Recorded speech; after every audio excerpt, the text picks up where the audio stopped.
कैसे कोई बंदा मेक श्योर करे कि हाँ ये लेजिटिमेट कंपनी है या I am hiring a right person? Very good question. It should be a good enough reason for people to believe कि अगर 17 साल से यूके गवर्नमेंट हमें हर साल हमारा लाइसेंस रिन्यू कर रही है, उसके पीछे की वजह. Guest we have today with us is Mr. Taimur Jawed, by profession who is a registered immigration lawyer and a highly successful businessman with businesses all over the world.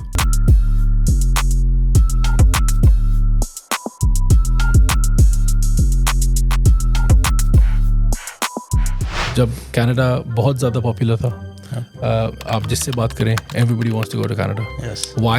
Because his uncle or his mama or चाचा is in Canada. आप मुझे बताएं कि एक business owner है जिसने France जाना है बहुत इंपॉर्टेंट मीटिंग के लिए, उस मीटिंग की वजह से उसको $500,000 का प्रॉफिट हो सकता है. क्या नुकसान हो सकता है? नुकसान हो सकता है. एंड उनका वीज़ा रिजेक्ट हो गया. तो for him it's life and death. अगर आप स्लोवेनिया गवर्नमेंट की वेबसाइट पर जाएंगे, उन्होंने बहुत बोल्ड में ये मेंशन किया है कि there is no such program as you getting a red और स्लोवाकियन और स्लोवेनियन और Romanian passport. To understand that what role or how important it is to hire any immigration lawyer. Very important.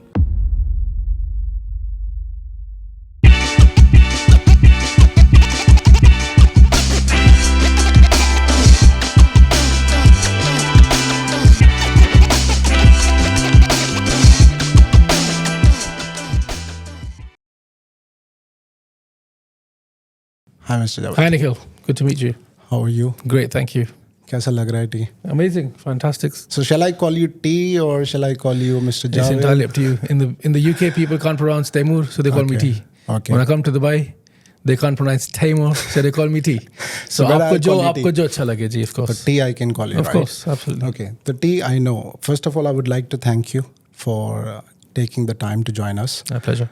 And I know you have very limited time, so I'll try to finish as soon as possible. No. Okay, so I have already prepared a set of questions so that we can stick with the topic, immigration. Okay, and to start karte hain, sabse pehle I want to know, like, what are the most popular options when we say for migration or for a second strong passport? For sure.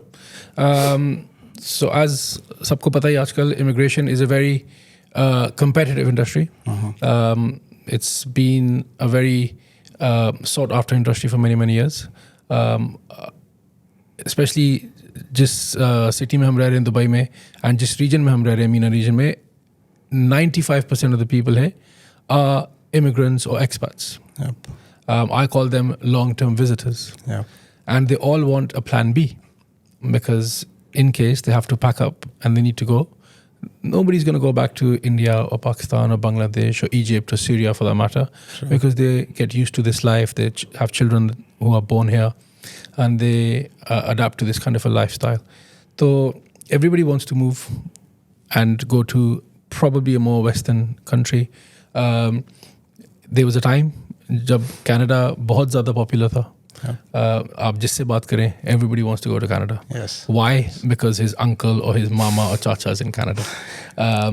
Unfortunately, it's not really helped the Canadian government because बहुत लोग वहाँ पर आए, and for that reason, the Canadian government had to scrutinize the programs.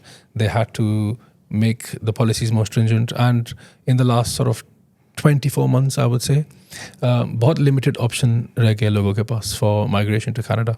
Then of course you have Australia. A lot of people want to migrate to Australia for a better future. Both Australia and Canada give you a better life that leads on to you getting a passport from that country, which is obviously the biggest benefit that anyone would have. However, the trend I'm seeing nowadays is because of the rules and regulations for both Canada and Australia are a lot more strict than they used to be. More so over the last 1 year, we see business owners and high net worth individuals and people who have sufficient savings looking at business migration options. Because जो एक skill migration option होती थी, that's become very hard to actually very obtain. Limited, and very limited, and the rules and criteria is very strict.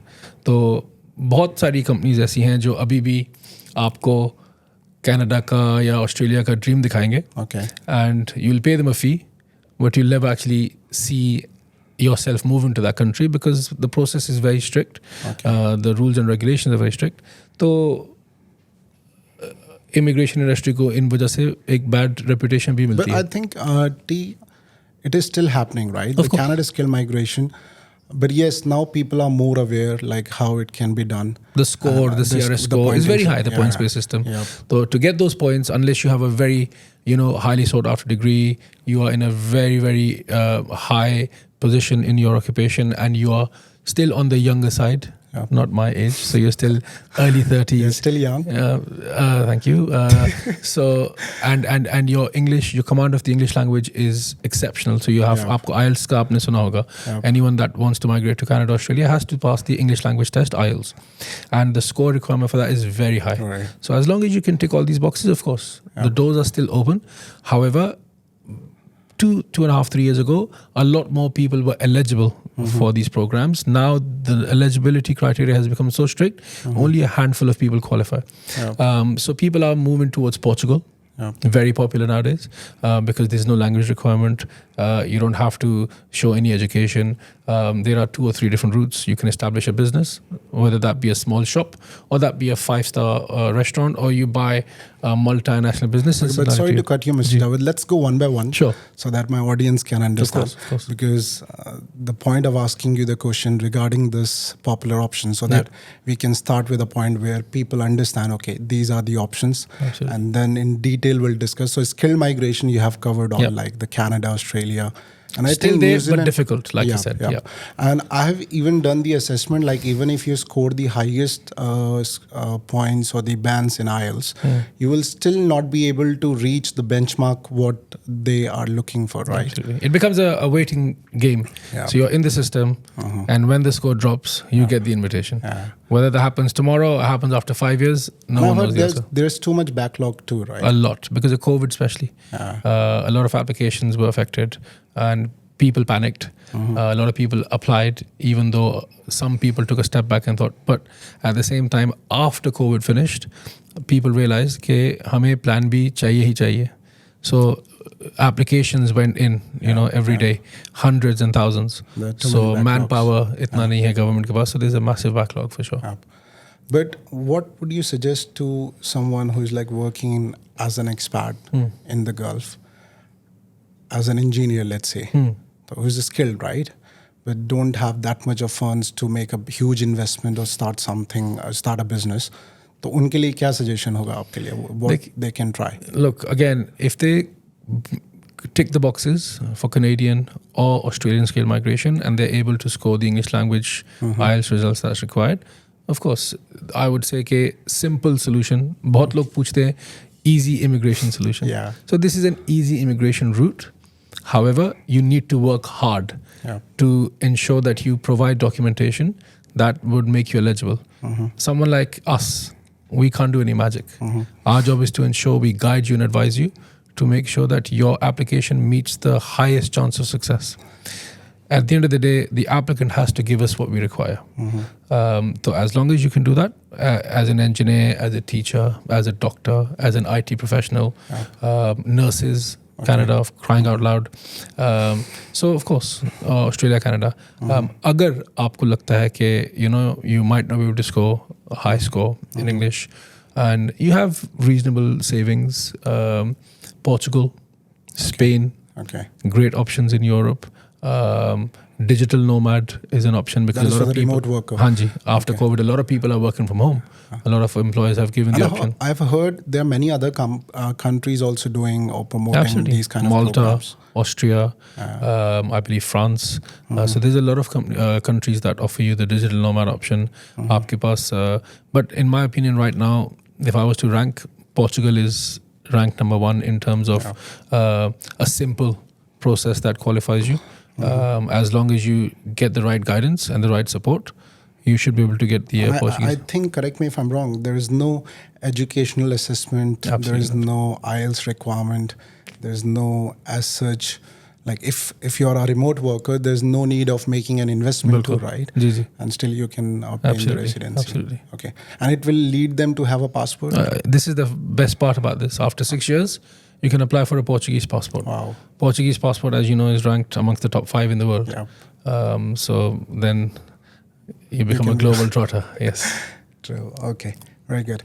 And आपने एक और बात अभी cover करी, just like when you hire any immigration lawyer, their role is to like guide you and ensure you that you fulfill all the requirements. So this is very important for our people of our audience to understand that what role or how important it is to hire any immigration lawyer. Very important.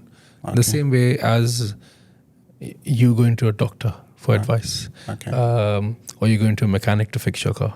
Okay. An immigration lawyer or an immigration advisor will not, again, like I said, and I used the word magic earlier, we don't do anything magical. We can't control government decisions. हमारे पास क्या है? Experience. I'll talk about Global Migrate. Okay, we started 17 years ago in the UK, and then we branched out. So we come with 17 years of experience of seeing different immigration routes coming into the system, closing down, coming to the system and closing down again. We've seen the ups and downs of immigration. So, and we've had many thousands of successful applications. So we understand what is required, expected by an immigration officer who will review the applicant's file. Of course, people can go on Google, do a quick Google search and submit the application. However, one small mistake.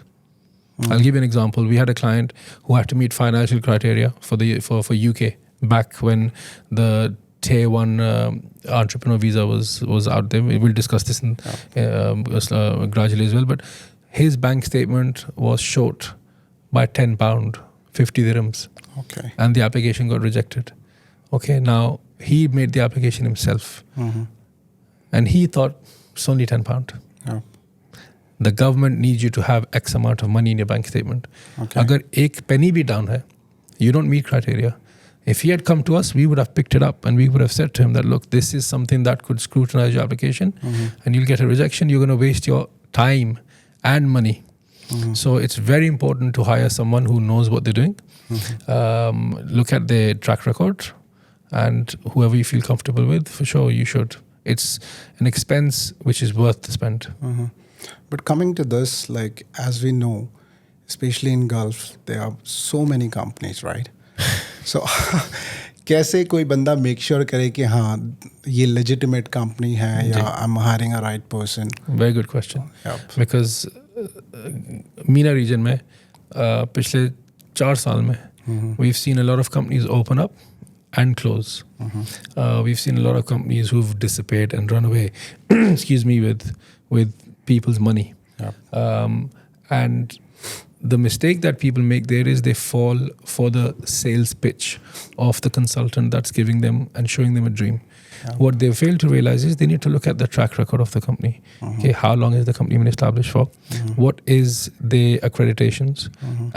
Dubai mein, for example, कि आपका trade license is very important. Okay, बहुत सारी कंपनियां यहाँ पर है जो कि immigration services provide कर रही हैं, but उनकी trade license activity is not relevant. कोई मैनेजमेंट कंसल्टेंसी है, कोई डॉक्यूमेंट्स क्लियरिंग सर्विसेज है, कोई फाइनेंशियल सर्विसेज है. तो the reason why the UAE government did not give you the license to provide migration services is because you are not a immigration consultant.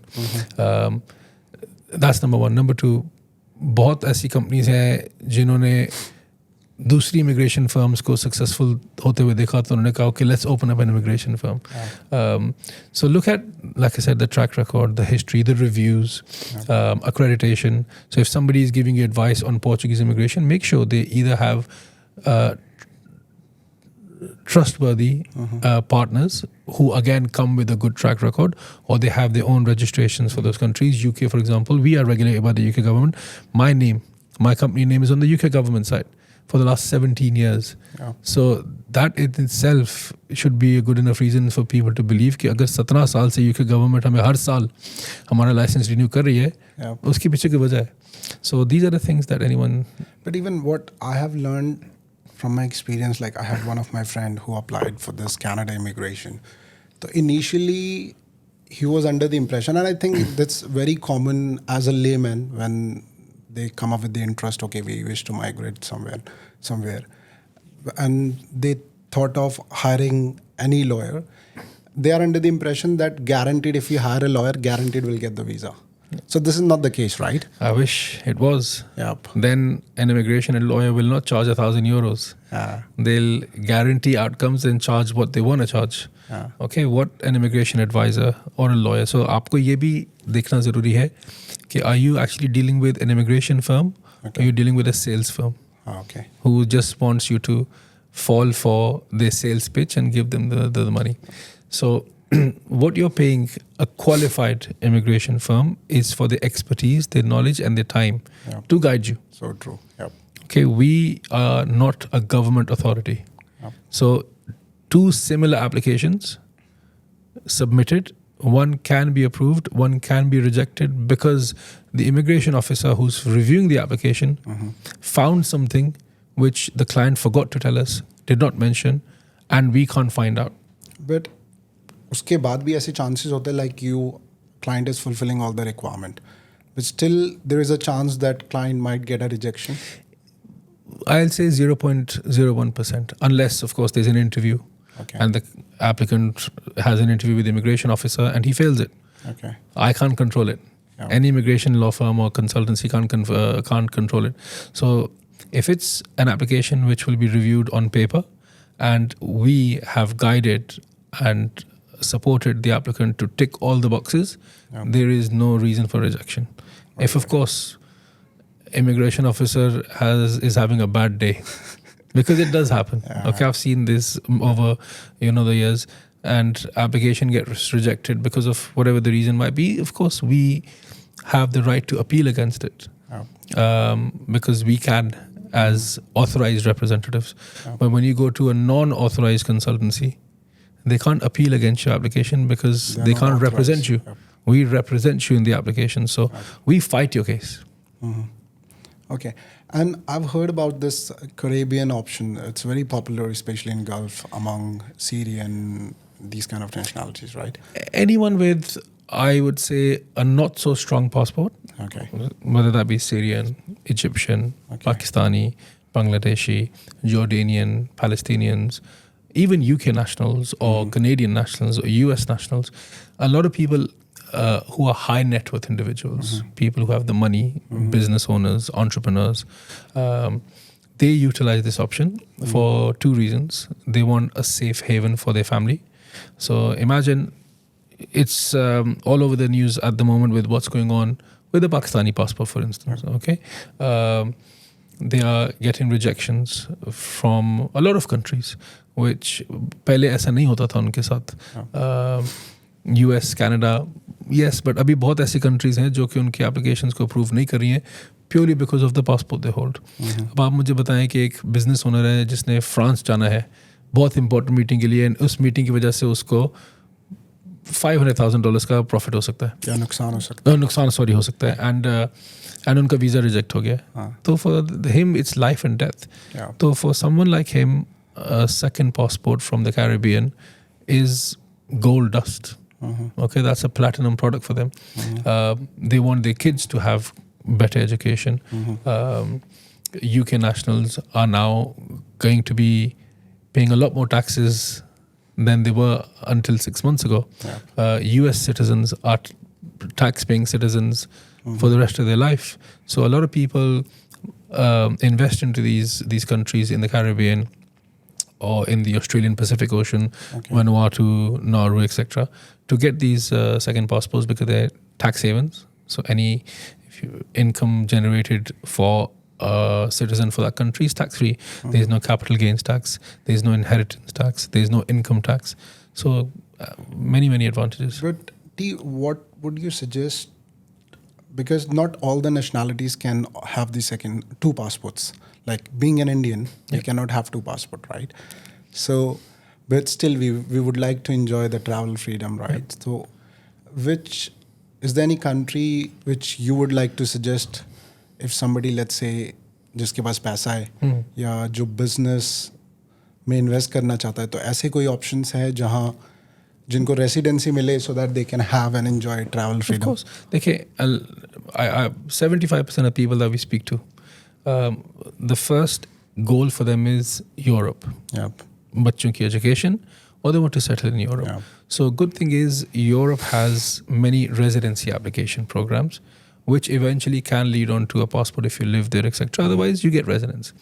अब अगर आपको residence मिल जाती है, that is as good as you being a citizen of that European country for that matter. Only rights you don't have is you can't vote, you don't have a passport, you can't travel visa free. You will but get all the benefits. you'll get all the benefits. Free education, free healthcare for the family education. आप Dubai में देखें, if you have 2 children, on average you spend 10,000 dirhams a month on school fees. True. So in a year you're saving 120,000 dirhams just on school fees. Invest that into a residency program, move to Europe, or send your kids to Europe and they can get free education and world-class education too. So healthcare, आप यहाँ पर Dubai में medical के लिए कितने लोग पैसे देते हैं? You save that. So probably I would say if I was to compare Dubai, similar lifestyle, but other MENA regions को आप compare नहीं कर सकते. You get a better lifestyle, but you get a lot more benefits. Plus you have the opportunity to apply for a strong passport in the future. So आपका जो सवाल है कि if somebody wants to, again, 2 kinds of potential clients. Number 1, high net worth individual has a multinational business in Dubai, in Saudi, in Qatar, or Pakistan, or India, wherever, and they don't want to leave the country, or they don't want to leave where they're living right now, but they want travel freedom. Yep. For them, I always recommend the Caribbean passports. You have Dominica, you have St. Kitts, you have Antigua and Barbuda, you have Grenada, you have St. Lucia. And with those passports, how many countries they can travel? Minimum 143 countries, Wow. including UK, including Europe, China, Singapore, Malaysia, Hong Kong. So it opens up many doors for a high net worth individual to go to the airport, book a ticket, jump on the plane, rather than आपने VFS में application डाली है, Schengen visa की, and आप 6 महीने wait कर रहे हैं, appointment ही नहीं है. So these are the challenges that people have. So and applications for the Caribbean are not super expensive. There are multiple options, but they start from $250,000 for a second passport. For an investment? Correct. There are investment options, donation options, real estate options. Okay. So there are multiple options. Starting from People 250,000. donate this much of amount? Of course, you're buying yourself a lifestyle. Okay, and you're helping the country you're going to become a citizen for. You're helping the economy. Okay, let's take Dominica for example. It's a small island in the Caribbean. So you're helping the economy to become better, and that is essentially your home now if you become a Dominica citizen. Yes. So you're investing money into your own country.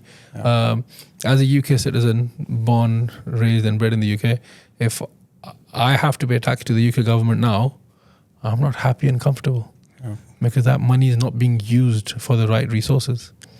तो इस तरह अगर आप अपने पैसे किसी country में लगा रहे हैं तो at least it's going into the right cause. Yep. So for the audience to understand, number 1, skill migration. That is for the people White collar. White collar job. People, Yes, 9 to 5 working guys. And they can look for Canada, Australia if they are eligible. Yep. And अगर कोई residency चाहता है with the motive to have a passport in future and they want to settle down in that country, तो Europe I think Portugal. Greece. और कितना खर्चा आता होगा इसमें? Look, for the cheapest, I don't like to use the word cheapest because it's not a cheap investment you're making. You're changing your life. Okay, nothing will happen for 5,000 dirhams. Okay. Anybody that says such and such company is helping me migrate to Portugal for 5,000 dirhams, you're just giving them 5,000 dirhams donation. But can you name it what all programs they have? So for Portugal, आप business खोल सकते हैं, जैसे मैंने आपको बताया, D2 visa, very popular. D2 startup. D2, हाँ जी, and you have to establish a company, and you just have to ensure that your company is paying your taxes. It has an address, etc., which again is something that our Portuguese partners can assist you with. And for a family, 25,000 dirhams is what your total cost would be, spread over various payment plans. So you're not spending it all together. But but then there are options that go up to 1.5 million euros. Malta, for example, you can apply for a Maltese passport. investments start from 750,000 euros plus government fees, etc., etc. And this investment is in real estate? They will buy No, it's again into the government's. It's a donation option. Okay. A real estate option mein aapke paas you have Greece. Okay. You purchase real estate for 250,000 euros. You get residence, which leads on to a passport. There's Turkey, very popular, especially for people who want to live in a livable. Dominica is great for traveling. Yeah. Turkey is great for having a second passport and to live. Yeah. Muslim country, again, many advantages for people that come from a Muslim faith to migrate there. So that is an option. $400,000. $400,000 you buy a real estate, and you can in Turkey, and you can get a Turkish passport within 4 to 6 months approximately. Latvia is becoming very popular. It's a small a country within the EU zone. They have multiple options again. Form a company, you can get residency, or they have the golden visa where you can invest into shares in a 5-star hotel, etc. And you can, and 100,000 euros is the golden visa option. Company formation is as little as 30,000 dirhams and over. So, but correct me if I'm wrong, in our union region, I think Portugal is the only country which is offering passport in 5 years, right? Correct, 6 years. 6 years. Residence in 5 years. And I call it the Bugatti of the immigration and citizenship industry. Why? The only country where you don't have to live to get your passport. You only have to spend 7 days every year for 5 years to get a Portuguese passport. In every other country, apart from Malta, of course, where the investment is super high, you have to spend time, at least 6 to 7 months a year to be eligible for a passport. So if you have €500,000 and more, which you can lock for 6 to 7 years, nothing beats Portugal. And good thing is your money is secure. You get your money back after 7 years or 6 years or 5 years, however long the term is to keep your funds into an investment fund. Yeah, very good. Aunty is there, मैंने सुना है कि एक ऐसा भी programme है, and सुन के बड़ा इंटरेस्टिंग लगा, फॉर दोज पीपल जिनके पास एक फिक्स पैसिव इनकम है या रेंटल इनकम है, do they have any option for them? Portugal does, Spain does. Okay. Portugal is very famous for its D7 passive income visa. Okay. Initially, it was introduced for people that want to retire in Portugal, but it's not limited to retirees or anyone over a certain age bracket. So as long as you have passive income, rental income. तो अगर मेरे पास rental income है, I can apply? Absolutely. आपके पास rental income है, आपके पास fixed deposits है जिससे आपको इनकम आ रही है, आपके पास शेयर्स हैं, एनीथिंग व्हिच इज पैसिव. इस एप्लीकेशन ऑफ कोर्स. कितनी रेंटल आती है आपकी यार, कितनी प्रॉपर्टी है? That we can discuss, but yes. Okay, तो मेरी रियल एस्टेट कंपनी से फिर आप और प्रॉपर्टी कब खरीदेंगे आप? तो of course, absolutely. Okay, very good. तो हाँ, तो उनके लिए भी ऑप्शन है, फैंटास्टिक ऑप्शन, जिनके पास एक फिक्स सोर्स ऑफ इनकम है. हाँ जी. एंड द गुड पार्ट, ये मुझे बहुत अच्छी लगी यूरोप के बाद, sorry I am cutting you, कि you don't have, it's not a skilled migration, right? It's like आपका अगर मोटिव है बिजनेस स्टार्ट करने का, on that grounds they are fine giving residency. अगर आपके पास पैसिव इनकम है, रेंटल, राइट, तो आपको residency. Not just rental, any passive income, any income you are making without working. Okay, dividends for example, right? Shares, stocks. और जो remote worker program है, you are saying something about that? वो पिछले 1 साल 2 साल में बहुत पॉपुलर हुआ है, specially after Covid. And all these countries in Europe, Portugal being very popular, Spain, Austria, France, etc., they are inviting digital nomads to come and work and enjoy their life in Europe. So agar aap you're working from home, and you have an income of 15,000 dirhams or more, and your employer is happy for you to work from anywhere in the world, Portugal, great option. Live in Portugal, get paid in Dubai, strong passport, and you end up getting a strong passport. And you can move your family, your spouse and your kids. And it's a part of a union, so it's not about one country. Correct. It's about like the whole Schengen with anything region. in Europe which you apply, if you're paying 25,000 dirhams, you're not paying it for one country. You're paying that service fee to get access to 27 countries in the Schengen zone. Wow. It's a no-brainer. And what is the story behind this Slovenian passport? अभी मैं Dubai में बड़े add देख रहा हूँ इनके, Slovenian passport, Romanian passport. What is the Unfortunately and sadly, बहुत सारी ऐसी कंपनीज होती हैं who take advantage of vulnerable people. I'm glad you've touched on this, because अगर आप स्लोवेनिया गवर्नमेंट की वेबसाइट पर जाएंगे, उन्होंने बहुत बोल्ड में ये मेंशन किया है कि there is no such program as you getting a red और स्लोवाकियन और स्लोवेनियन और रोमेनियन पासपोर्ट. तो ये under the table jobs companies करा रही हैं. लोग, anything that's too good to be true is never true. Again, because one of my friend was telling me that you just have to pay $15,000, right? Around 15,000-30,000 euros is what they're charging. अब आप मुझे बताएं, Portugal के लिए या Caribbean के लिए आप $2 लाख देते हैं, and Romania which is EU passport या स्लोवाकिया EU पासपोर्ट, कौन आपको 35,000 euros में देगा? तो वो पासपोर्ट अगर आपका आ भी जाता है, the chance of you getting stopped by immigration one day and locked up is very high. Because you didn't obtain it through the legal routes and legal channels. So you have to be smart to make that decision. Yep. But thank you, T. बहुत अच्छा लगा, and I think हमने सारे mostly points cover कर लिए हैं, तो I think audience को समझ आ गया होगा. I hope so. And बस, but thank you again. Thank you once again. Thank you for taking the time to join us. Thank you. It was a pleasure. Okay, guys. So that's it for today. बाकी मैं मिलता हूँ आपसे next episode में नए चेहरे के साथ. Till then. Have fun. Bye-bye.